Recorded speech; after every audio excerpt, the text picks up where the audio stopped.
this because IoT represents the next critical step, in my opinion, of getting ahead of the curve. Because we had a chance to get ahead of the curve back in the 1980s, and we missed the train. And we've been playing catch up, and we've been spending trillions of dollars playing catch up. We've lost unbelievable IP to our adversaries and allowed the threat to completely dominate the headlines and do, uncalculable damage to everything we're dealing with. We can't let that happen with IoT. Today I took a rent-a-car from Logan to this event out at ADI in I think it was a Chevrolet van.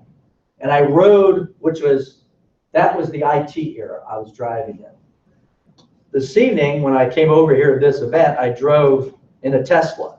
That is IoT. Two different clashes of technology that I experienced, and that's where we are today. We have an unbelievable opportunity, but by the way, it's going to be an unbelievable disaster if we don't get on top of it. But I think we got a game plan. So I think with that, I'm going to turn this over to Dr. Ross. As I said, he's a rock star. He was nominated into the Cyber Hall of Fame. So you're talking to a guy that's won the Oscars in the federal government. He is the guy that's the father of the Federal Information Security Management Act, risk management, and now the systems of systems. So let me turn this over to Dr. Ross, and then we'll have a panel.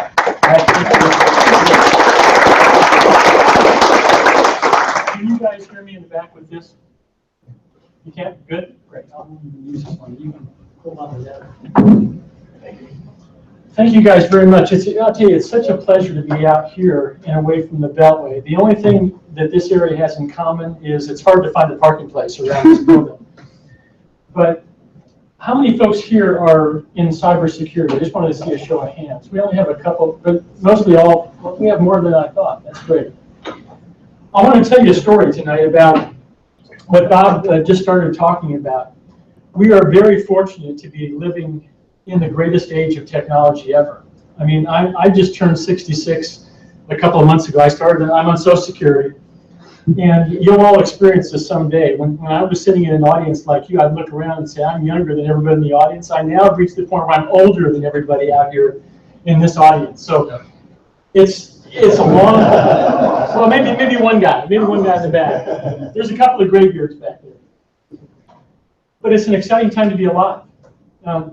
The young folks in the audience today are going to see things that we don't even imagine today. I had my son, I was talking to him the other day, I said, someday you're going to buy a new car, and it's going to be in the garage, it's going to wake itself up, it's going to contact the dealer is going to run remote diagnostics on that car, figure out what's wrong. The car is going to open the garage door, drive itself to the dealer, get serviced, drive itself back in your garage, close the garage door, and send you the bill in email. That sounds like that is here today. The autonomous cars and the autonomous vehicle programs, those are just a tip of what we call the Internet of Things. And really what that means and why it's so exciting, no matter what sector you go in today, there's one thing in common. We have a total dependence on information technology. Computers are being pushed to the edge. And what is the edge? The edge is everything from medical devices, a pacemaker that goes in your chest, industrial control systems and power plants, our financial systems, your home computers, your smartphones, your tablets. The common denominator, and this is what makes this problem so interesting, it's not just a government problem anymore. We thought it was for a long time. But today we have, I think, 18 sectors in the critical infrastructure. That includes the energy sector, the defense sector, and a whole bunch of other things. And then there's the federal government. We do our critical things as well. But the common denominator is these computers are being pushed into everything in the public and private sector. And in order to maintain our competitive edge, to get us where we got today, this country drives on innovation. That drives the economy. It really is at the heart of everything we've ever done as Americans, and you can go back even to the space program when President Kennedy had that very famous speech. And I know I was in the airport today. I saw his words as I was coming through Logan Airport. He said back in 1960 or 61, we're going to go to the moon and do other things. by the end of this decade, not because they are easy, but because they are hard. That was a very famous speech. It was motivational. It challenged the best and the brightest of the American people. And that was government, industry, and the academic community. And that's where NASA was formed. And in 8 short years, this is almost hard to believe today, in 8 short years, with 1950s and some 1960s computing technology, we put a man on the moon. It was July the 20th, 1969, and I'll never forget that day because I'm a huge fan of NASA, because they build complex systems in high-risk environments, and they do it really well. You can count on less than one hand how many disasters NASA's had over many, many hundreds of spaceflight missions. And that's the kind of engineering that we're going to try to bring into the world of computers today and computer security. Because the argument that I'm going to make is that you can have all the greatest technology in the world, but if you can't get into your Tesla that Bob described and sit in the passenger side and have that autonomous system kick in and drive you 70 miles an hour on the Beltway and feel good about that, then this technology is not going anywhere. We have to be able to protect all the innovation that we're bringing to the American people. And this problem, strangely enough, is a national security issue and it's an economic security issue. We've been looking at threat data for a couple of decades now. We have adversaries around the world. When they launch a cyber attack, they want to do one of two things to us. Either they want to bring down your capability. Remember last fall we had that distributed denial of service attack? That was a bunch of people who were co-opted. These are people around the house with baby monitors and routers and cameras, and unbeknownst to them, those devices were co-opted by an adversary, and they beaconed out enough information to have the largest distributed denial of service attack ever recorded. It brought down the Krebs website, and it brought down 2/3 of the internet. That was a huge wake-up call for the IoT community. It just so happens that NIST in November published our first system security engineering guideline, which addresses the IoT problem because it's about systems and engineering. And you see today, these computers are going everywhere, and they have complex software and firmware that drives those computers. And that's the thing that we have to try to get our arms around, because you can look at Microsoft Windows, 60 million lines of code in an operating system. And on top of that, you've got middleware, and you've got hundreds of applications, and all of that's riding on firmware and integrated circuits, the hardware. Complexity translates to attack surface. So adversaries look at this plethora of things we're deploying, and it is really, really easy for them to pick the target and define the vulnerability they want to go after, and then come in and actually do what they want to do. So if you really want to get a sense of how serious the problem is, how many folks remember the OPM breach that happened 2 years ago? That was the Office of Personnel Management. They have the most sensitive information that the federal government keeps outside of classified. It has what we call SF-86 data. Bob and some of you folks know out there who have security clearances, like I do. I have a top secret clearance. They interview you and they give you your clearance and they do background investigations. Sometimes they hook you up to a polygraph and all of that stuff about every bad thing you ever did. Mine goes back to when I was 21 or 22. That's all in one file. And there were 22.5 million of these files sitting in OPM. One of the adversaries comes in, they get into the system because they weren't using two-factor authentication. They were using a single password credential. And it was compromised. They got in and they escalated privileges and they marched across 2 or 3 systems. They found the target of opportunity and they exfiltrated, which means they took out 22.5 million records of the most sensitive information. Now, that was the first breach I was involved in 2015. The second one, they went into Blue Cross Blue Shield, Anthem. That was our healthcare provider. If you're a federal employee, all your healthcare data is in that database. And I got compromised again, and I got letters. You get all these letters saying you've been breached, and you got to get credit protection and all that stuff. The third major breach that happened that year, luckily, I wasn't part of that one, and that was the Ashley Madison breach. You guys, by your laughter, I know you know what that's all about. So I was very glad I wasn't part of that breach. But there was a reason why the adversary went after those 3 databases. And you have to connect the dots. This is where cybersecurity gets very interesting. If I'm an adversary, I want a target list of everybody who has got top secret clearances, who has embarrassing healthcare issues, and who's cheating on their spouses. That gives me a target list for espionage. That's why that breach, I call that an intergenerational breach. That data, they were in the system for 7 months before we discovered they were there. And they took that data, I don't know how long it took to get it out. But by the time our folks got in there and did forensics, it was like you come into the barn doors are blowing off and all the horses are gone and your forensics guy, I wonder what happened here. Well, we know what happened. They stole 22.5 million records.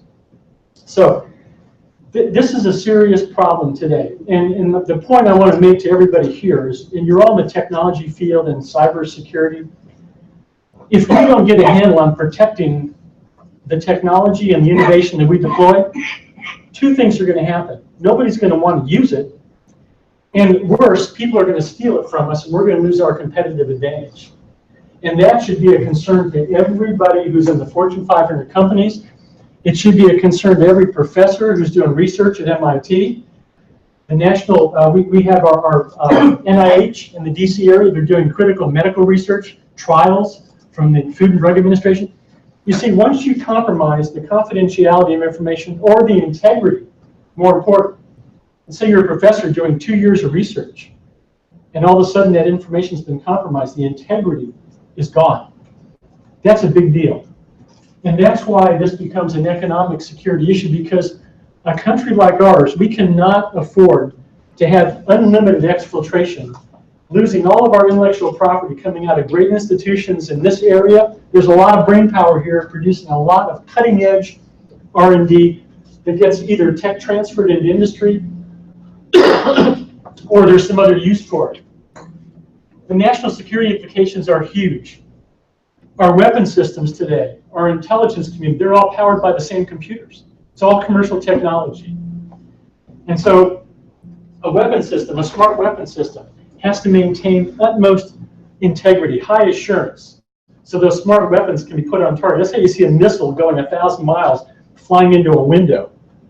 That's the precision technology, and that's the competitive edge that we have as a country.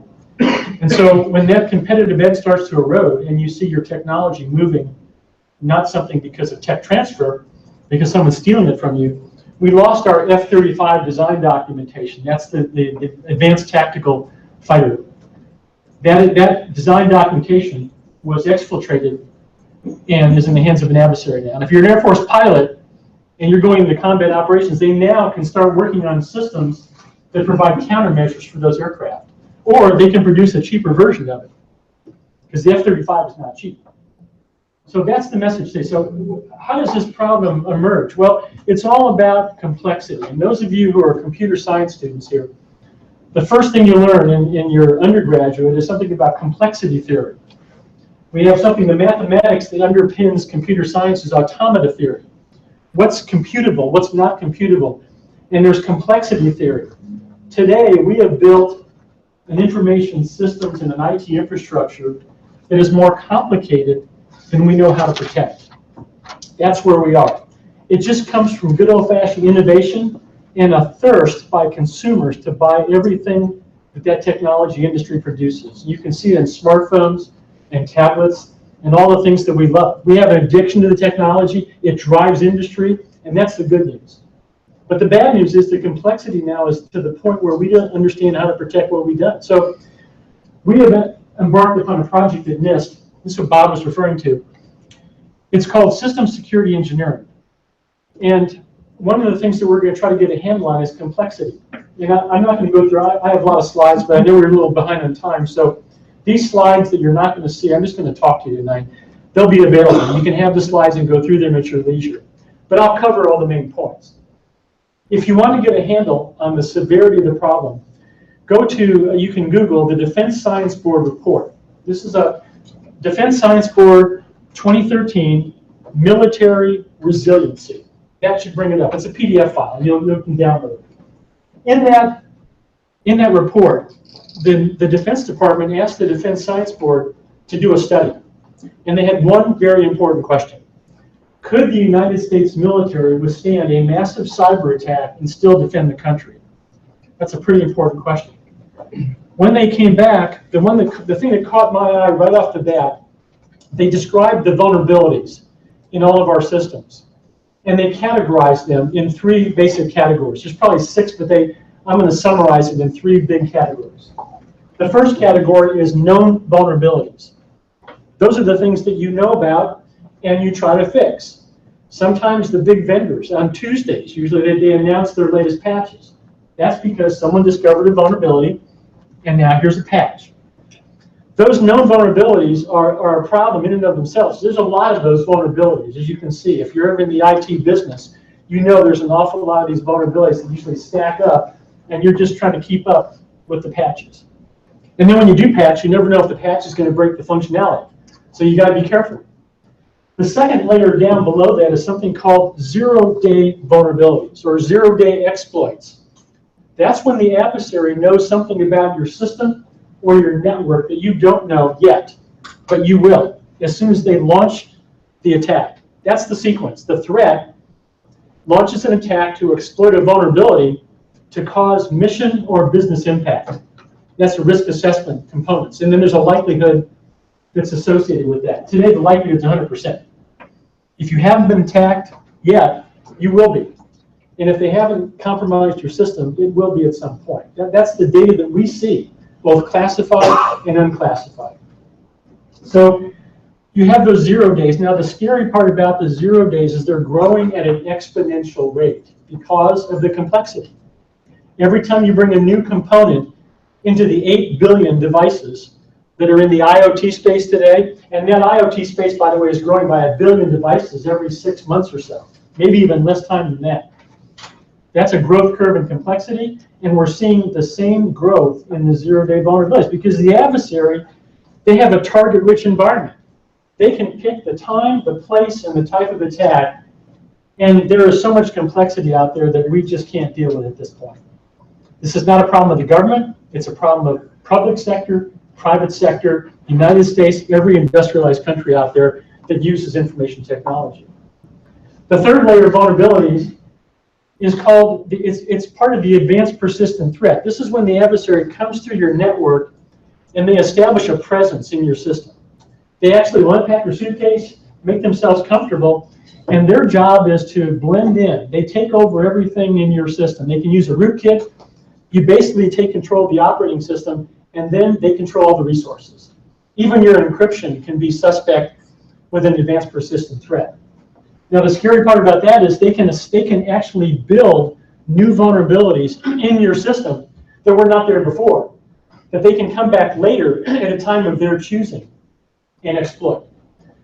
So those are that's the 2/3 of those vulnerability classes. The 0 days and the ones they build for you are totally off the radar today of most of our best scanning tools.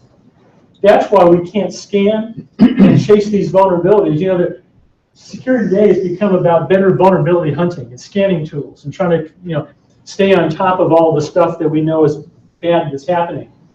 The problem is it's overwhelming us. You can't run enough scanning tools. The scanning tools are only as good as what they can detect. Even with artificial intelligence and big data and all those new things that they're bringing to the fight, even with all of that, there's a whole bunch of vulnerabilities you're never going to see. And the only way you can get around that is to do what they do when they build airplanes and space shuttles and bridges. They use good science and good engineering. It's all about architecture, design, and making a leaner and meaner system. You see, today, we're kind of at a crossroads here. The IT industry produces products for consumers. And the general purpose operating system has been built to run as many applications as it possibly can, because that means more customers get served. And we have a lot of customer demand. Even in cloud computing, it's the same thing. It's trying to feed the most number of customers. But in reality, we may have to go back and decide the world is not going to be all general purpose in nature.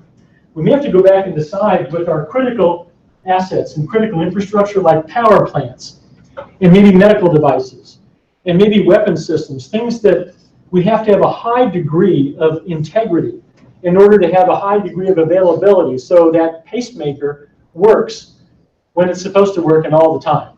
And there's a high degree of assurance that it's going to do what it's supposed to do. That's where lives are at stake. And you can make the same argument for weapons systems or power plants. You know how close we are to the edge today. We are so dependent on technology that up in this area, you remember Hurricane Sandy, down in New York and up to the East Coast, when Hurricane Sandy hit, after the first couple of days, power was out, long lines started forming at the gas stations, and then there were fistfights. You see, that is how close we are to kind of a societal breakdown. We don't realize, we take everything for granted. Lights are on, the computers are working, everything is good. But when that power went out during that hurricane, that was a glimpse into what it would be like if you lose a power plant through a cyber attack that goes down for 4 months. You see, you can fry a generator with a cyber attack. Stuxnet proved that. When those generators are gone, you just can't go down to the local generator store and bring one of those new things in. We don't have a lot of backups. And so the point is, we have to start to get our arms around a very serious problem that is going to affect every one of us, whether in the government or the private sector. We haven't even talked about EMP attacks. Exploding a small nuclear device over the heartland of the United States can literally take out every computer on the ground and send you back into the Stone Age. That's a separate problem, but it's one we have to start thinking about, especially with some of the news reports you're watching today with some of the countries like North Korea getting access to nuclear weapons and having launch capability. So we're in a new world. It's an exciting world. I kind of walked you up to the edge there, but there's hope on how to get our arms around this. And the answer is using the things that we know how to do, that we've done for decades and decades and decades. When I crossed the bridge, I'm not sure which bridge I crossed coming over here, but it was one of the bridges from Boston. And I cross bridges in DC all the time. I have a high degree of confidence when I go from this side of the bridge to that side of the bridge, I'm going to get to the other side. Why? Because I know there were good engineers that worked on that, good materials, good construction, and that's why the bridge doesn't fall. Now, bridges do collapse occasionally. We saw one in Minnesota, next to the University of Minnesota, 5, 6 years ago. But you do root cause analysis, you figure out what was wrong, and you fix it. But most bridges don't fall. Airplanes, I flew up on Southwest Airlines. You know, I fly a lot, and I have high confidence when I get in the airplane line, I'm on the other end. Now, airplanes do crash occasionally, not very often anymore, because they are engineered for trustworthiness and safety and success. That's what we're trying to build into our next generation of software and systems. And so that brings us to the 800-160. Now, this is a NIST publication. You can go to our website. 800-160 is the publication. Our website is on my last slide. I'll put that up there before I leave the stage here. Actually, it's csrc.nist.gov. Yeah, that's our website. And you can download, we have all kinds of pubs on that page and standards and security guidelines. But this one is a system security engineering guideline. Now, what we decided to do is, security is so important, but we haven't had a lot of luck in getting security into the mainstream. That's what Bob was describing. We started in the 80s trying to do this. It's 2017, and we're still having bad cyber attacks, and we're not protected. So we had to figure out a different way to go about this. So we decided to go start with the system engineers. These are the folks that build things. And we said, let's take our 40 years of trusted systems development methodology. We literally started back in the 80s. And we have 40 years worth of concepts and methodologies and principles on how to build trustworthy software and systems. And we took all that body of knowledge and we found ourselves an ISO IEEE systems engineering standard. The number is 15288. It's one of those rare standards that's both IEEE and ISO, which means that's a good thing because you want a standard that's international because our companies are competing globally today. And we want to have them be successful in building trustworthiness into a lifecycle process which fits in with the way they already do business. That's a good thing for industry, and it'll be a good thing for government because we'll take advantage of all those great products they're going to produce. So that's the standard, 15288. And what we did, we took every one of those 30 processes 14 of those are technical that you'd recognize. They're classic life cycle. Mission business analysis, stakeholder requirements and needs, system requirements, architecture, design, implementation, verification, validation, operations, maintenance, all of those things. And we infused security into every one of those processes. We actually put in every activity and task, which an engineer who's building something would look at and say, oh, I didn't realize if we're going to make this product or this system more secure, this is what we have to do. So the beautiful part about it's a framework. You don't have to do all the processes. You can do any ones you want that aligns with whatever your system lifecycle looks like today. And this is a way to, these are kind of like guardrails. It allows our industry to take what they're currently doing and build security into it if they're not already doing that, or add additional security where they want to up their game. And so that's the strategy we're taking. It's a really critical process, because when you talk about a system today, at NIST, we're stopping the use of the word information system, and we're going to the word system, because we want system to be the actual thing that you think about when you're building security into anything. Because after all, it's just a computer driven by firmware and software. And that computer can be a desktop, a workstation, can be a server, can be a mainframe, a supercomputer, or it can be a sensor. It was at ADI today, and the folks who build the sensors and the silicon, all those things, it can be a pacemaker. But the important point is, when you draw the boundary around the system, there's going to be a certain number, 1 to n, of system elements within that boundary. And you can define what that boundary is. And every one of those elements, the element could be, it could be an operating system, it could be some firmware, it could be some software components, it can be a person, it can be a procedure, a process. But all those elements combine within that system boundary to give you some capability. And that capability is going to have a certain level of trustworthiness associated with it. So when my friends in the DoD are building the B-1 bomber, it wouldn't surprise any of you to know that the operating system in the B-1 bomber is not Windows 10. It isn't even Windows XP, if you want to go back that far. It's a highly assured, kernel-based, lean operating system that's been evaluated under the common criteria EAL6. That's the next to the highest level of assurance. Now, why would they choose that? Well, when you're designing a system, the stakeholders are going to tell you what their needs are. And your job is to bring enough security in to protect the business or the mission. And that's going to vary from customer to customer. The important part about the engineering process is every process, no matter if you're at ADI or no matter where you are, Boeing or Raytheon or wherever you are, there's a process called requirements engineering. That's where all the requirements get stacked up on the table, and some of those are going to be security requirements. And then you're going to go through this food fight called requirements engineering. The war fighters want everything, but then you discover, hey, it's too expensive. I can't deploy this for all those number of systems. Or I can't build an anti-gravity machine. Everything comes back to cost, schedule, and performance. And so that's a trade-based discussion. There's this wrangling back and forth until they come up with a set of requirements that they're going to build to. And we want to make sure that security requirements are part of that discussion. That's what the engineering guidance document does. It makes sure that the security people are a part of what we used to call at NASA the integrated project team. You remember those launches where back you watched the Kennedy Space Center, there's a whole bunch of people sitting around a table, and it used to be the guy with the white vest. I can't remember his name, but if you watched Apollo 13, that was a pretty famous scene. And they go around the table, and this is in the launch sequence, and they get a thumbs up from every one of the mission specialists that are around that table. If they get a thumbs down, what do? They stop the launch sequence. They fix the problem and go back to the launch sequence again. So the integrated project team is at the heart of what we're trying to do with security. Not make security special, but make sure it's considered to be an important characteristic. It's an emergent property of a system, the same way safety is. We talked about that today. Our document was modeled after NASA and how they build safety into systems.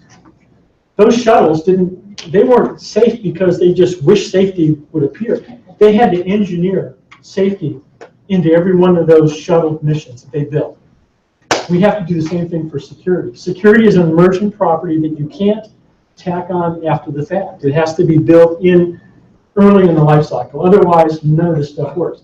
And part of that requirements engineering process is going to be reducing and managing complexity. So some systems you're going to build that are going to go into highly sensitive areas, like a pacemaker. You're going to want to do what we've known for years. Least functionality, least privilege. Minimization of functions in the software. Why? Because the more things you bring into that software space, the less trustworthy it's going to be. That's just from complexity theory. We know that, and we've known that for a long time. But there's been this tension from the industry because customers want more and more functionality. And our industry is trying to feed that beast. And yet that same commercial technology is going into those DoD weapon systems that are being used now. Some of those are at very high risk because there's very little trustworthiness in those systems. So that's the message today. It's a simple problem to describe, but in order to get this thing really done, we have to really go back to what NASA recognized in the 60s. We have to go back to I call it the essential partnership. Government, industry, and academia all work together. And there's no better place than talk about that partnership than up here in Cambridge.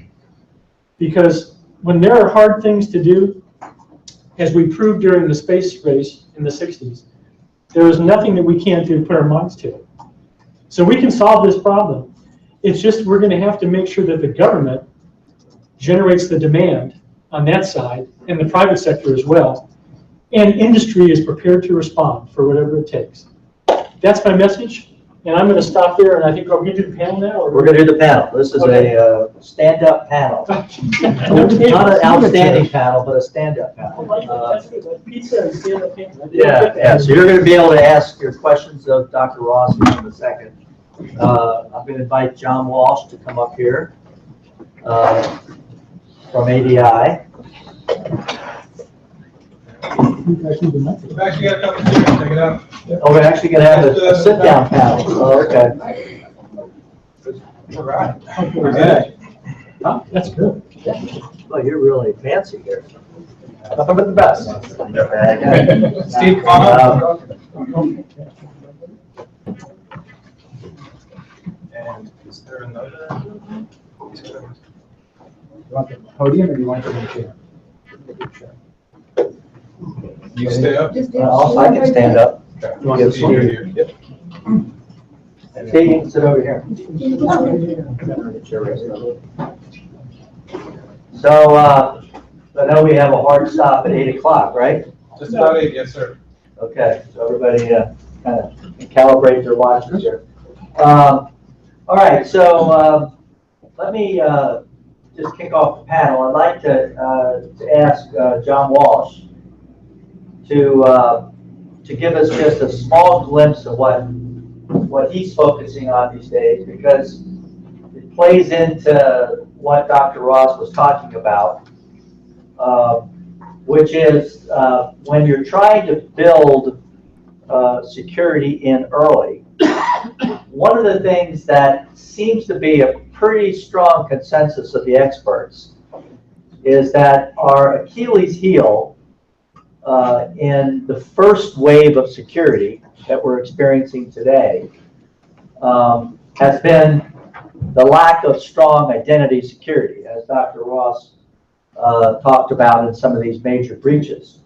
And so one of the major projects that John Walsh has been focusing on is addressing that major gap, and I'd like to have John describe that aspect of it and how that fits in to this world of IoT. Because what I think we'd like to hopefully accomplish today, amongst many things, is an appreciation of why this new technology that John's been working on, and it actually goes back to when I was in the Pentagon, when the White House said, we need leap-ahead technologies. And we need to fund leap ahead technologies to be able to address these major vulnerabilities of the future. And so John's been working on a project that now is ready to be born and to be integrated into IoT. So let me ask John for just a few moments to give you that perspective so you have some grounding of John's role with the panel. John? Okay. Thanks, Bob. It's kind of an interesting issue if we go out to the IoT World Forum that was here recently. I think there's a couple of different schools of thought, right? One is as we move things to the cloud, we can rely more on big data analytics. And as we rely more on big data analytics, we can start trying to push what we're calling maybe nano or microservices or software elements down the stack. And we can start to look at things. And one of the thought processes is that in the IoT environment, these things we're looking at aren't real smart. So we can monitor them in such a way that if they misbehave, that we can see that and we can report that and we can manage that. And as you look at the big providers, Google and folks like that, and that's of course what they want, right? They want to layer more and more services into the cloud.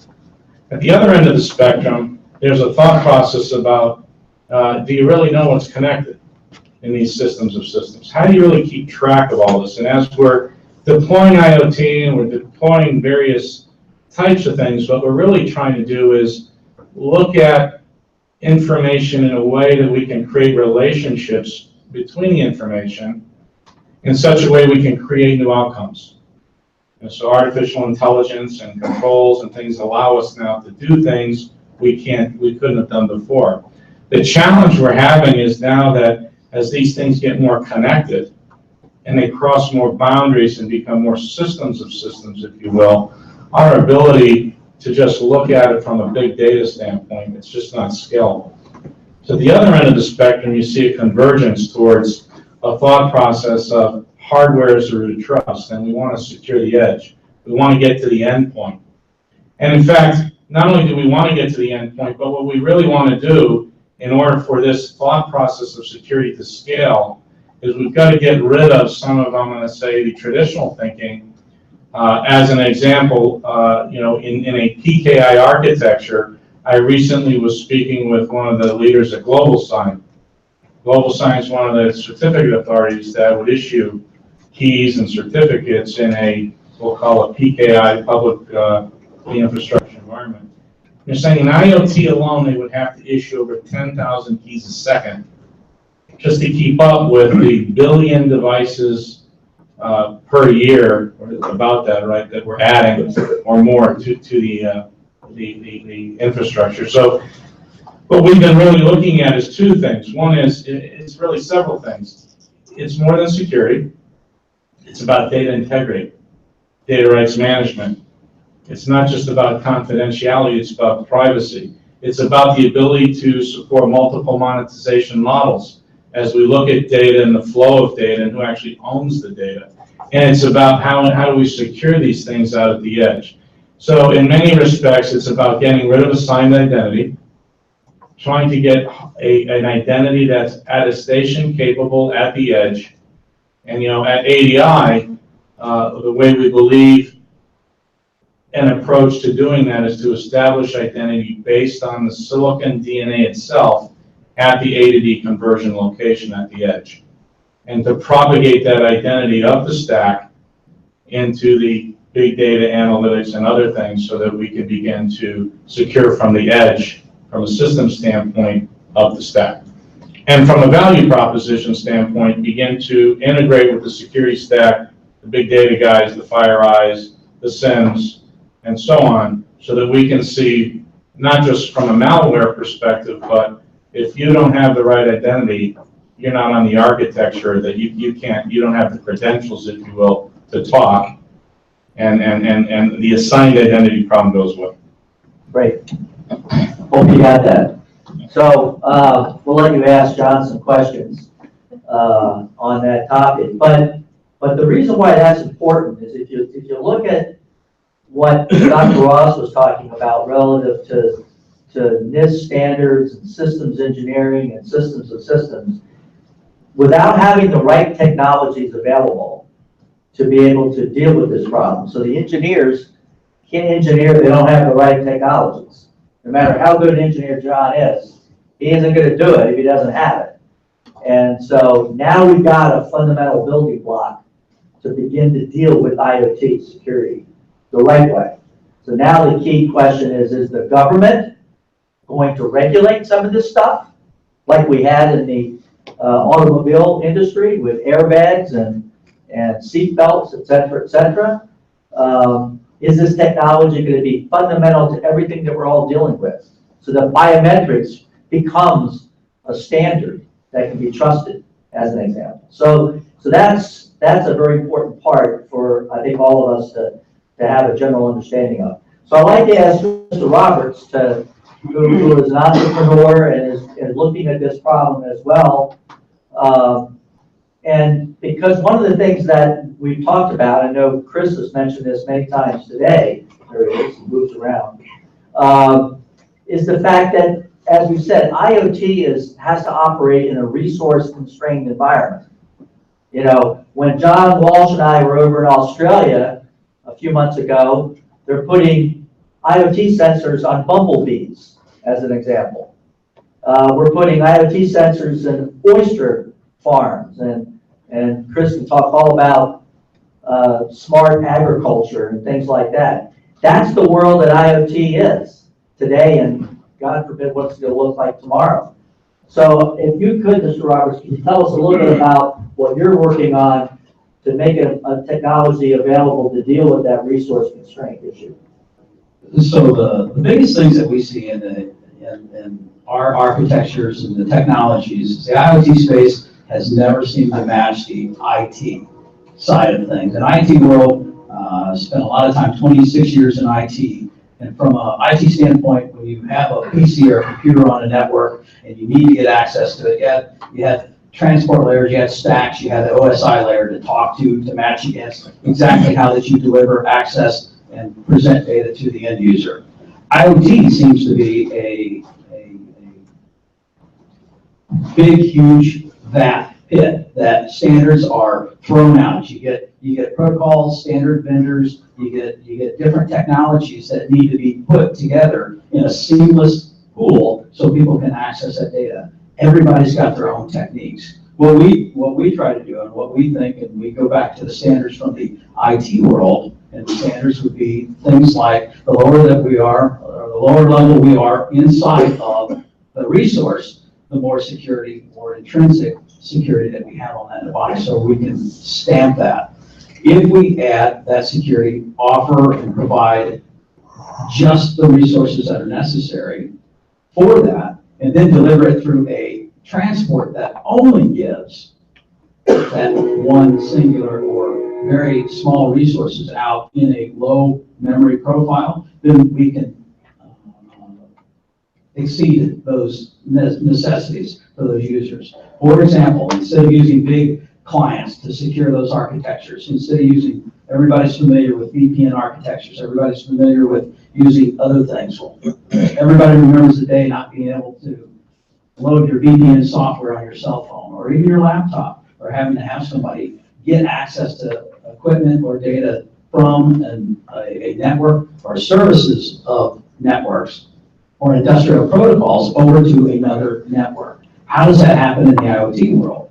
Those things require transport protocols. We feel very strongly that those transport layer protocols are the place to secure those actions. So instead of doing it at the application layer, by dropping in those certs, like what John had mentioned, if you go down the OSI layer stack and you say, oh, let's get down to layer 3 or 4, or even the physical layer on the chipset, then you can start putting some standards in place that will allow you to secure those actions and then guarantee those actions came from the device that you're on. Great. Okay. Can I ask a question? Yeah, go ahead. So Dr. Ross, it sounds like you've got one guy focusing tightly on identity, intrinsic identity, and related capabilities, and another guy focusing on the lowest level possible to secure the transport of the data. Does it sound like these guys are working toward the vision that you shared for us earlier, which is find out what the mission-specific requirements are, find out what it is that your core value proposition is going to be. And it sounds like that Saving Private Ryan scene where I think it was Eisenhower was quoting Lincoln. I'm sorry, I didn't have more time to write a shorter letter. And that plus the idea that we've got to manage these tensions between this go fast, be agile, pivot as you must, startup and innovation mentality. It sounds like we've almost got to retrain our innovators to not be so quick to pivot and rather take more time up front to really figure out what it is that we're trying to do. So really 2 questions. Does it sound like these guys are on the path toward this more focused, maybe minimal complexity at a nanoservices or microservices layer that would enable that standardization, number 1. And number 2, do we have a problem with our innovation culture where we're too quick to pivot, and so we've got essentially bloat at every release of our products? You know, we're going to have to be able to walk and chew gum at the same time in this new world we're building. We don't ever want to stop innovation, and I think that would be a mistake. And a lot of people talk about regulation. You know, there's 2 ends of a continuum here when you talk about how do we drive that change. What's the forcing function for getting to the right place? You can have total free market, and you can have total regulation, and then there's everything in between. Bob mentioned the automobile industry. We kind of found that sweet spot. There's some regulation, but then there's a lot of innovation on the part of automobile manufacturers to bring you a safer car. My first car barely had a seatbelt. Airbags were optional, along with the 8-tracks back then. But nowadays, all that comes with the car. The steel reinforced doors, the airbag, the seatbelts. There is a problem right now because we do have a clash of cultures. You have the drive to innovate, and that's a whole new generation. Agile development is a good example. But I would argue that you can bring both of these worlds together. And even in agile development, it may happen more quickly because you want to do a little, test a little, send it out to the customer, then come back and do a little more, and there's kind of like this ongoing rolling innovation. And that's a good thing, but they still go through some fundamental life cycle processes. You're always going to have to do requirements engineering. You're always going to have an architecture to consider, and you're going to have design issues and implementation issues and all those things. So I think to answer your question, we just have to bring the 2 different worlds together. And it may be a compromise. It may be some of the folks who are doing all the agile and don't care anything about some of these things to be thoughtfully consider. So we make these decisions with our eyes wide open. That's what our engineering guidance document talks about. It doesn't mandate a certain level of assurance or trustworthiness. All it says is that when you're trying to satisfy stakeholder requirements, stakeholder needs, you engineer into those systems and those components the level of trustworthiness and assurance that you need. And that's going to be a discussion. It's going to be a trade space dialogue between many different parties. As long as we go in with our eyes wide open, we understand the process is transparent, and we understand where we are at the end of the engineering process. I've got 25 components. 2 of them are highly assured because they're at the kind of the core of what that system is supposed to do. Other ones are not so trustworthy, and I'm okay with that. That's the way I think we bring both worlds together. It's not going to be an either or. It's going to be a blend, I think, of all the different worlds that you described. Okay. I'd like to make a comment. I think that it's an interesting thought process that's also not a technical thought process in the sense of, you know, I think that a lot of the systems folks are going to their traditional supply chains, right? So this is a Michael Porter kind of a thing, in the sense that if you look at industry structure right now, the big guys are going to where the folks have been trying to solve this problem for a while, and those are the big data, the traditional guys. And what's interesting is as we go to the OT, as you know, we just heard, it becomes a different problem, but what they're trying to do is shoehorn technology to solve a problem that they don't have the technology for. And so what's going to happen, and we see it happening, is the customers are going to begin to look for solutions outside of their traditional space, which is starting to cause fragmentation in the supply chain and allowing for innovators to enter and others to enter at parts of the stack and in the solutions where, and I think where government, and it happened in the automotive industry, where government can help accelerate this process is to find that sweet spot where they can go, well, you know what, there is something called an airbag. It works. How do we start proliferating airbags into automobiles? And what technologies do we start trying to drive forward that aren't getting the adoption quick enough for interests that might be economic, national security, or other reasons? But I do think it's going to require some changing of the traditional customer-supplier relationships as they're not able to meet the, provide solutions for the problem. When you say non-traditional, it makes me think, Mr. Lentz, is something you said, I think it was January, February, and I'd love for you, John, and for you, Steve, to comment. You said, stop talking to me about strategies to sell security or identity or secure transport.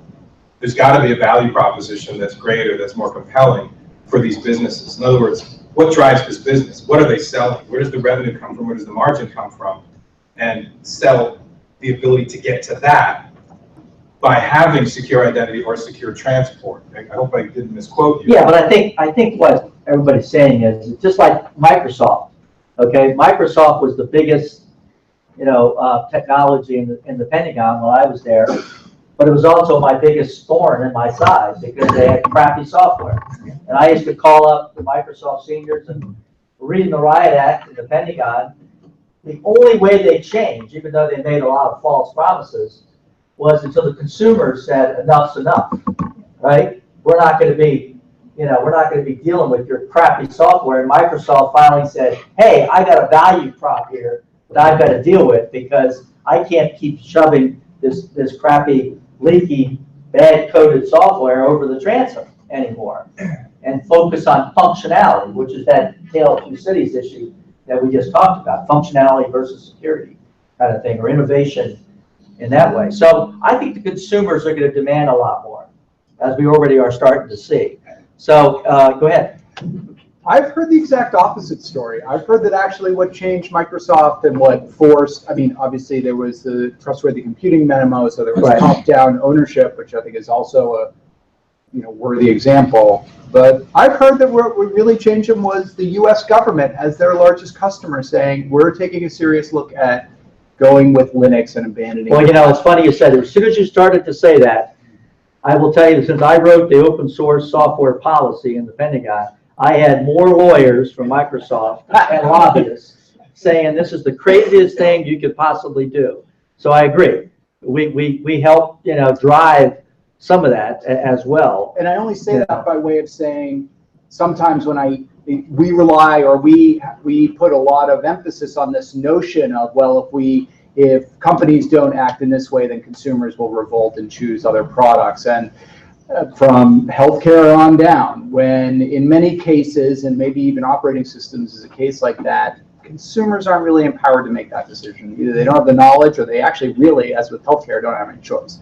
So, I think, let's ask the audience here, but I actually think consumers now, are fed up with all these attacks. They're scared to death to use their technology anymore. I live in a retirement community in Florida, so we're not exactly IT savvy.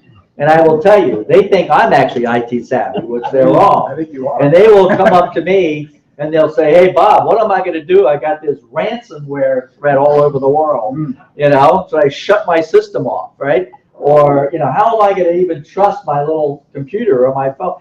Consumers are worried about stuff. So I think people are driving, the whole messaging, quite a bit. So Can I go back and write on what you said? but I want to hey, Chris. Last one, I promise. Okay, I want to get the other audience. Because you said, crappy software is mucking up my business or mucking up my mission. I just want to ask you guys pointedly, is it a critical requirement for anyone in the security business to stitch together your secure identity, secure transport functionality with how it implicates or impacts the business? Is that like one of the entrance fees for the game? Is that you're not just selling the security posture, but what that security enables the businesses to do operationally or digitally? It's up to you guys now to do that, isn't it? You can't let someone else conceive of how their business can transform. We have to help them, Chris, without a doubt, because from the security aspect side is our users, and going back to a couple of conversations, our users, they have no idea what level of security that they really have or don't have. They've got a firewall, they've got something, an application layer system. They don't have the real knowledge. They haven't been in the depths of watching that traffic flow and seeing, oh my gosh, there's a blob that happened in that system. That is not okay. They don't know what to do with it either. So they just let it pass by. If they don't see it, no big deal. If it doesn't affect them personally, they don't care. So adding applications or adding application layer technologies, I'm not sure is necessarily the right solution. Dropping down to a lower level, giving that user that trust that, at least from the vendor that provided the software, the application, or the hardware, that they can guarantee that it was supposed to act this way in this channel, that absolutely can be sustainable all the way up through that sales process. Would you agree with that, John? It's on your teams to translate? Well, I think it's even, I think there's some other complexities, right? So first of all, who are the early adopters? Who will they be? Who's experiencing the pain now and has, let's say, adequate knowledge within the organization to start to look for these kinds of issues, right? It's not consumer, right? It's not, my Google Echo, and, but it might be in industrial automation, or it might be in critical infrastructure, or it might be, and one of the areas we see without a doubt is automotive, especially with what is happening with driver assist, autonomous vehicles, and where they see the liability shifting and so on. So I think that in the work that we do, as we develop these capabilities, we have to look at the ecosystem, because we have to develop ecosystem partners. We have to understand what that ecosystem is going to be in order to deliver the value, right, or whatever that value proposition might be in the specific sector. So we've got to figure out what are the common technology elements, like we're talking about, but then how do we package them in an ecosystem so we're compatible with the big data analytics guys, so we're on an automotive bus architecture, working with the current supply chain in that architecture to enable them to deliver this kind of a value in that type of an architecture. So I think that it gets back to, I do think that the value chain's changing. There's going to be new entrants in the value chain providing new types of technologies and capabilities. And what's important on the security side is that we begin to understand it, map it, and begin to collaborate and bring together that capability so that we can enable the sectors, whether it's industrial automation OEMs or automotive OEMs, with solutions that address these issues. And we got to follow the kind of guidelines Dr. Ross is talking about in order for it all to kind of come together. You want to say something, Rob? No, I agree. It's like when you buy a new car, they don't tell you to put your own airbag, or install your own seatbelt. Those things come with the vehicle. And I think that's the place we'd like to see the industry move toward. The federal government, one of the things we're going to try to do is be better consumers ourselves. We don't buy nearly as much. We still buy a lot of information technology and a lot of systems. But our percentage of the overall market for an individual company has dropped because most companies now have global business, and it's exploded over the last decade or so. But we're still an important customer, so there is some leadership we could exert there. And getting certain guidance documents into the acquisition process so we can lead by example. We can show what a customer can do when they put the right requirements into the acquisitions. That's something we can do. We haven't done that yet, but I think we're going to have to step out and at least be good consumers so we can, show the way. Okay. I really appreciate what you're saying, but one of the elements that I think is kind of missing in this overall equation goes back to education. Most top quality engineers that are dedicated to systems get into it in grad school. And if you're going to, lead in this effort that you are mentioning, the way with the capabilities that are needed, we have to go back and say to the provosts and to the heads of engineering schools that they have to, create a special trench and get people when they are, the 17-year-olds and really drill into them this capability. It's a different way of thinking. Yep. It's not what is out there. And wait for grad school is a little bit too late. Yes, we've actually done that. The National Security Agency, going back, I think, Bob, when you were there, established something called the Centers of Excellence for Information Security. I believe there's over 100 universities, 200 now. I was with the first one. I went on the first visit to James Madison University with Vic McConaughey, who was the one that started the program. And the idea was to do exactly what you're saying. You go into computer science departments, or engineering departments, and you infuse computer security into the curriculum. This is a computer science issue and an engineering issue. So it's not very hard to put those concepts into the curriculum. There's a lot of competition within colleges. You can't just get rid of 2 courses and bring in 2 computer security courses. That's hard to do. But when you're teaching an operating systems course, or a network design course, or a programming languages course, you can bring those concepts into the undergraduate and the graduate level. They've done that big time. So that capability has been built. Now the question is, can we get enough of them to make a difference? Joe, by the way, I think that I'm glad that training education question came up, because that I think is foundational to what we're talking about. So I think that was awesome. Yes. So, so I'm gonna try. I'll chime in. I'm sorry. I'll get you next. I'm very sorry. I'm next. Yeah, go ahead. Okay, very He's got the mic. So, this was a fabulous. I'm sorry, Chris. Hold on. He's coming. He's got the mic. There you go. Wait till about you leave. Okay. So I'm very sorry. This is a great presentation. I learned a lot.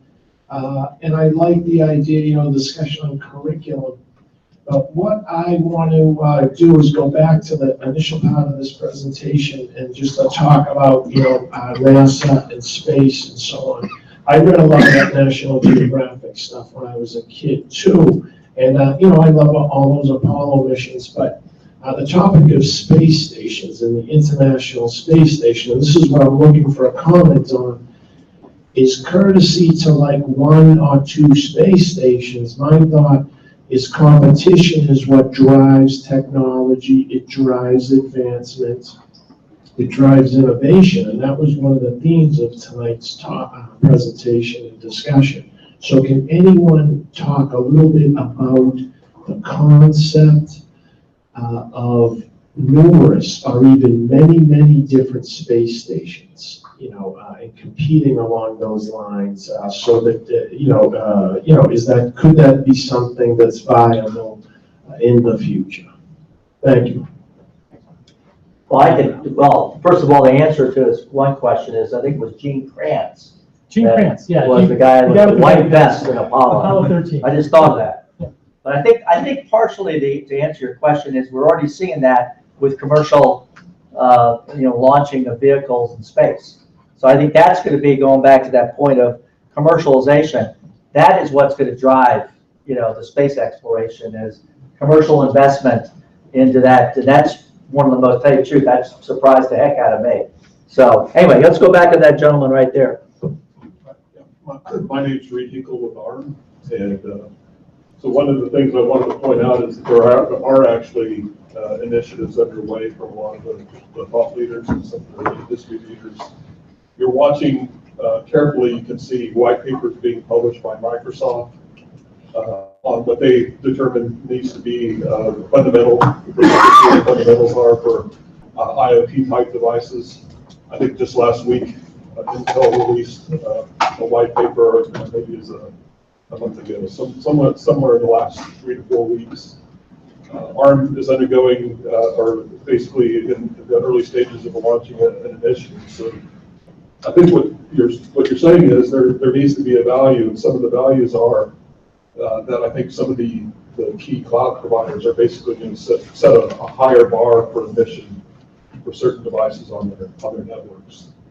So I think there is basically things going on in the industry, and basically I invite anyone who wants to have a conversation with ARM about initiatives in terms of improving internet security for IoT devices.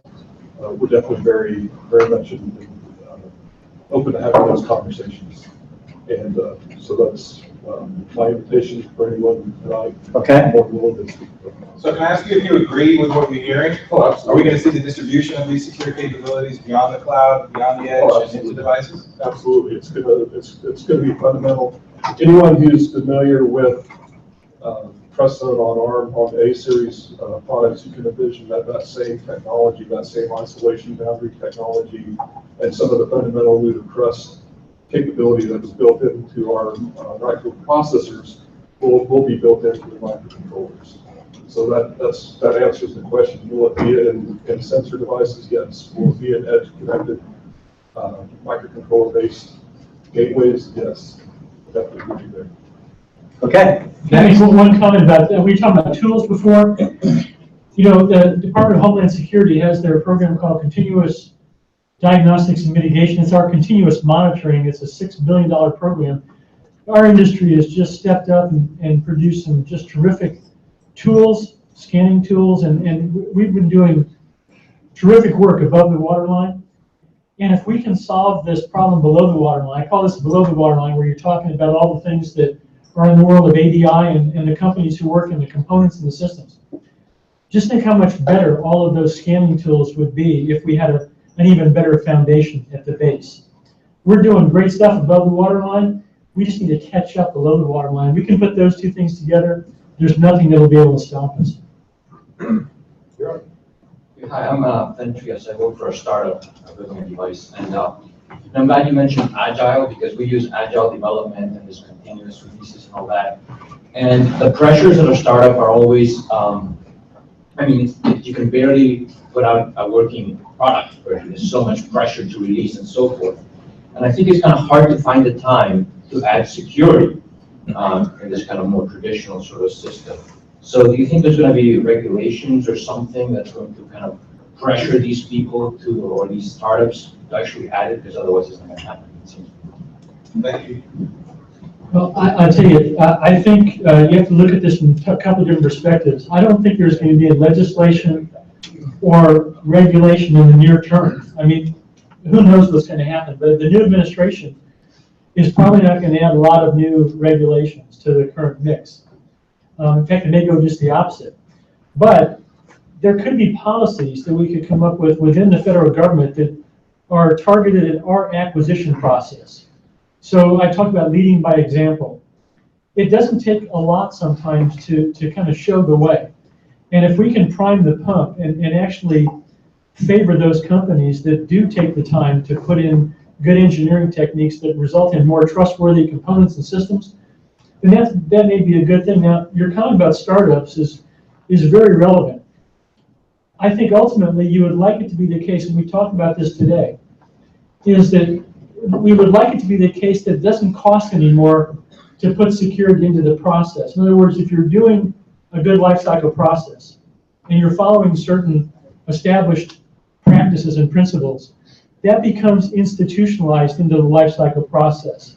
It may not be that way now, but if we can get to that point, the cost of producing a trusted widget shouldn't be all that much greater than an untrusted one. It's a function of architecture and design, and having enough throwaway to have that applied across the entire industry. Because if you're doing it by yourself, and the other guys down the street are still beating you to the punch as far as getting the product out, then you're not going to flourish and survive. The other thing that I'd like to add on that is your peers will challenge you for that too. You will not, from a security standpoint, you will not fix everything and deliver something that will be 100% correct day one. That'll never happen. What you need to do is put those things, those baseline security aspects in place so you have the ability to deliver updates, changes, modifications to the things that you've done and add those as your intelligence gets better too. We've got a comment in the same thread right now. So I just want to comment on that. I mean, you started out your discussion here on NASA building high reliability software, and they do that because they do a high level of coverage on that software, right? I mean, it's 100% or darn close to 100% coverage on testing. That costs a lot of money, right? that doesn't come for free. $500 a line in source code. Now, I actually looked into that. That's why it was so good. It's an exponential cost, right?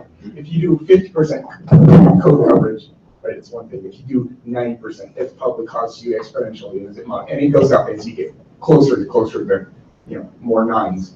The same thing is true when you add security, right?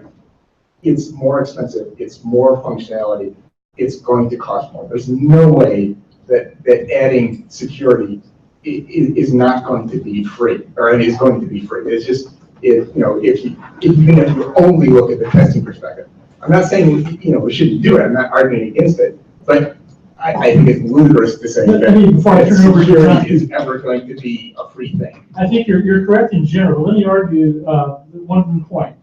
When we talk about building more trustworthy software, it's about minimizing the number of functions that are part of that component or that system. So when you look at a highly trusted operating system, a kernel-based operating system, that is a lot less code, and therefore you're able to use things like formal methods up to a certain point. We don't have a lot more than maybe 10,000, maybe 20,000 lines of code that we can prove that are formally correct.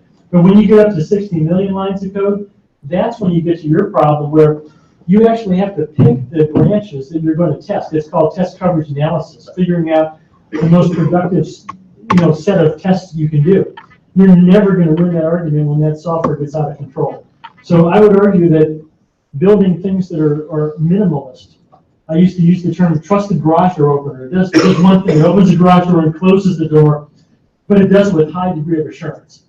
I don't think it's more expensive to build minimalist solutions. You're not going to have all the bells and whistles, but you can sure trust what you ask it to do for you. So I'll just turn it over to John. I think it's an issue of picking your battles. So I think the thought process you have is correct, but I think there's a number of elements that are in a trade space that need to be considered, right? So for an automotive application, we're working with an OEM. And in the discussion with the OEM, we're not talking about securing the entire vehicle, right? So we're using kind of a thought process that's like, what's the threat surface? What are the vulnerabilities?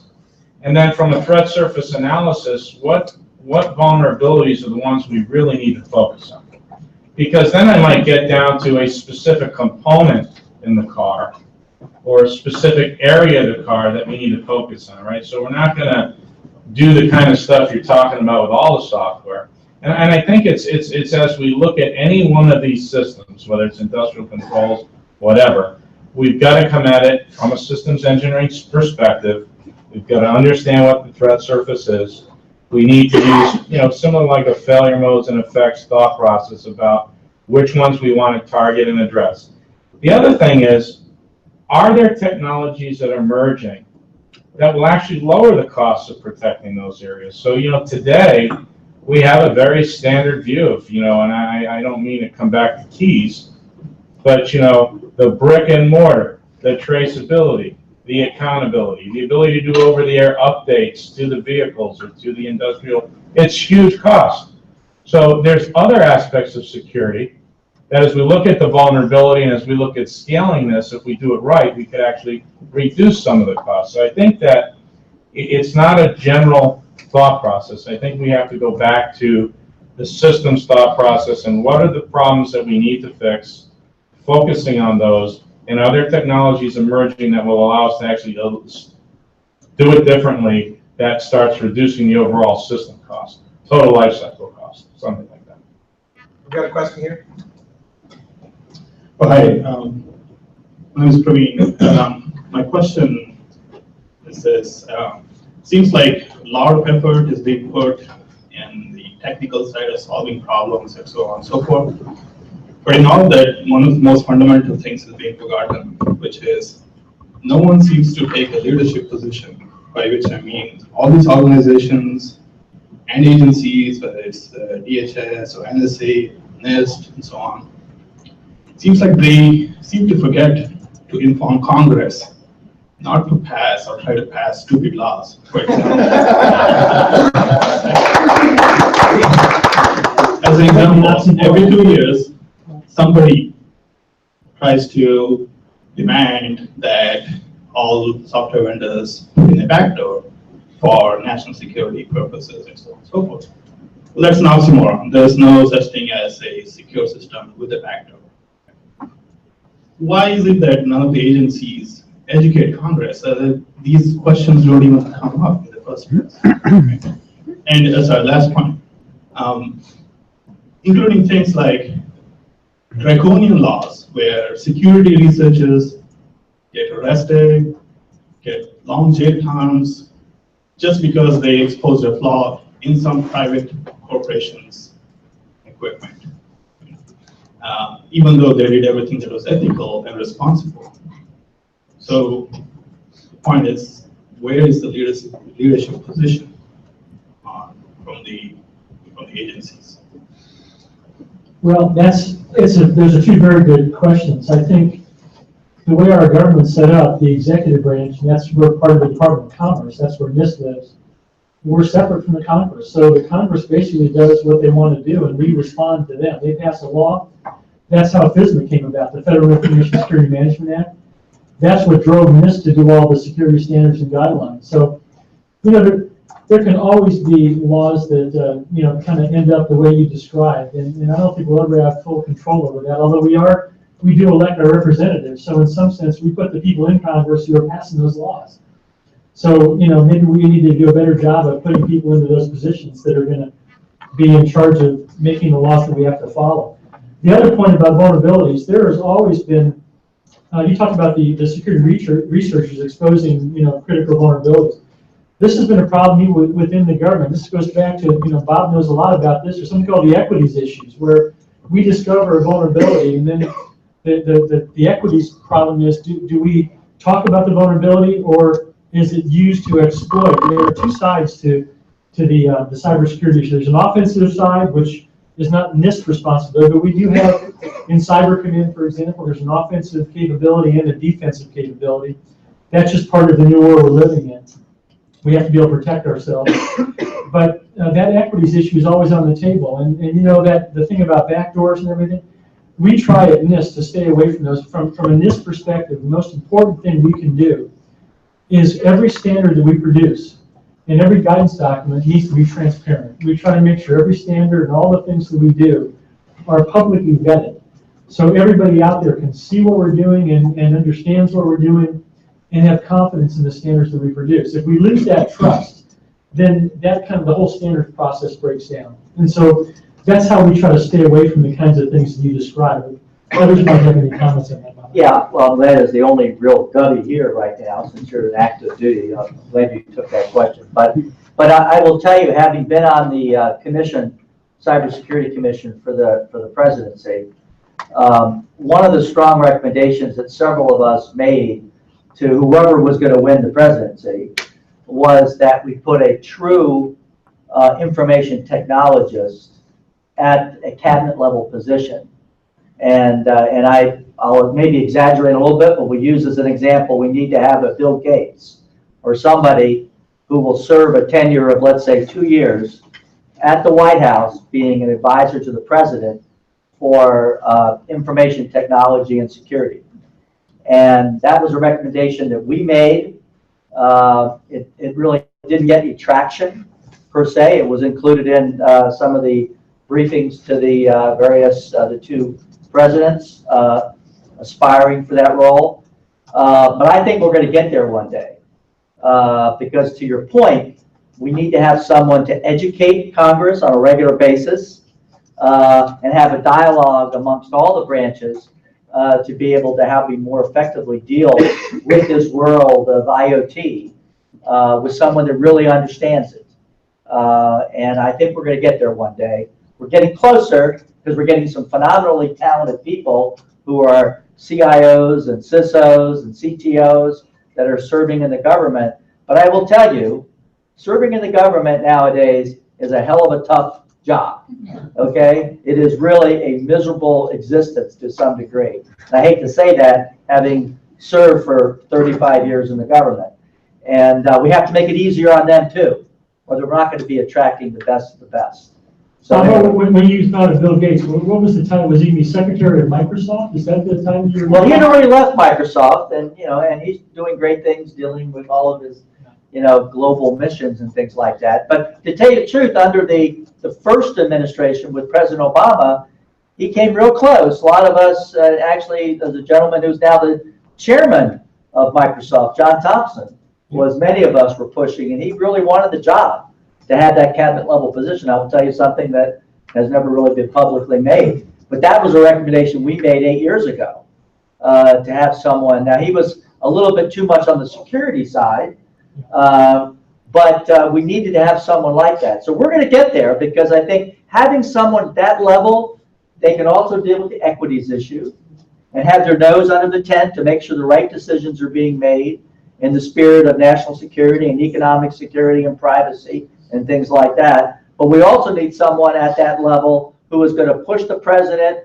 and push the OMBs, the budgeteers and everybody and Congress to move in the right direction relative to this very, very important era that we're entering right now. So, so it's a great final question. Turn it back to Chris. Mr. Celeste, thank you. These guys have to go, so we're going to break with Celeste, Dr. Ross, Steve, John. Thank you so much. Paul, folks at Alchem, Mark, folks at ADI.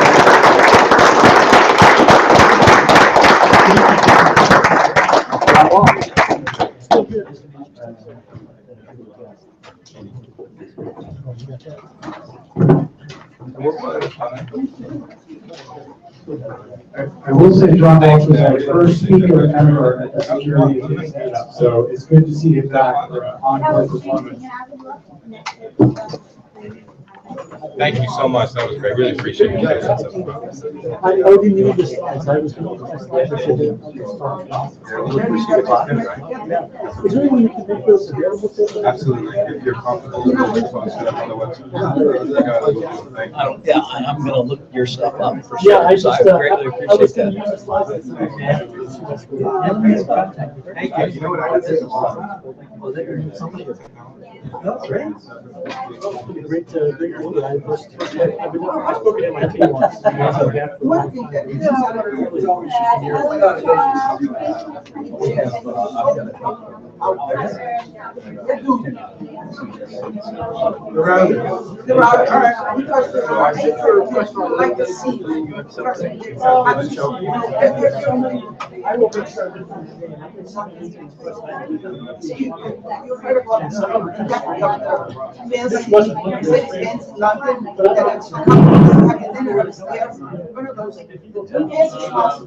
Chinese, they're trying to get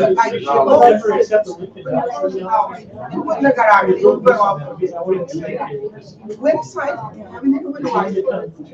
and then I want to ask you, you answered, so the last thing I answered, it wasn't not describing it, but as the end user, the general public. I have noticed some guy came in because the laptop was a laptop. So your position is CTO of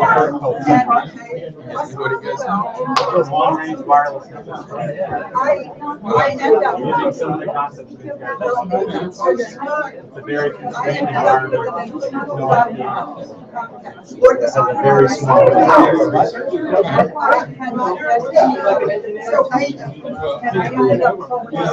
The system's only as good as its weak connectivity not necessarily. It was covered by the Security is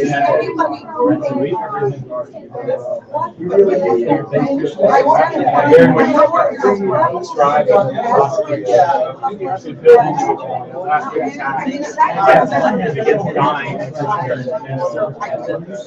was because people built stuff out. Customers aren't demanding features. Easy and cheap to build devices. Well, I think until we have liability for all this crap, which we don't seem to, we're going to have disasters. So you have these two options. but he wants control. And I've done concrete certifications. Very low level, PAL, about $1 million. So you can't innovate. You don't spend $1 million. So you need to have a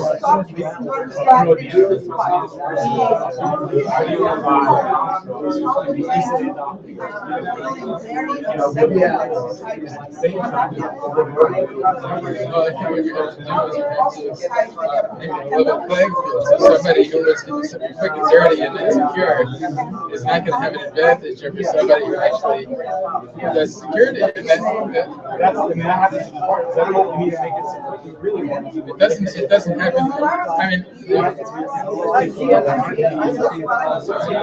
hard to